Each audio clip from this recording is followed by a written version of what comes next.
નમસ્કાર. ધુરંધર ફિલ્મમાં રહેમાન ડકેતના પુત્રનું મહત્વપૂર્ણ પાત્ર ભજવનાર અભિનેતા રાજકોટ પહોંચ્યા. રાજકોટ આગમન દરમિયાન ચાહકોમાં ઉત્સાહનો માહોલ જોવા મળ્યો. સ્થાનિક કાર્યક્રમમાં હાજરી સાથે મીડિયા સાથે સંક્ષિપ્ત વાતચીત કરી. ફિલ્મને મળી રહેલા પ્રતિસાદ બદલ અભિનેતાએ દર્શકોનો આભાર વ્યક્ત કર્યો. વધુ સમાચાર માટે જોડાયેલા રહો. RP Gujarat news, Rajkot.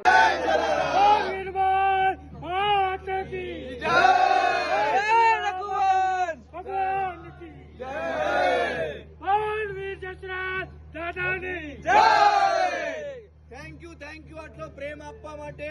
Thank you so much. અમારી પિક્ચર ખાસ જોવા જજો. મોજે દરિયા 16 જાન્યુઆરી ઉત્તરાયણના તરત પછી છે. મસ્ત વીકેન્ડ આવી રહ્યું છે.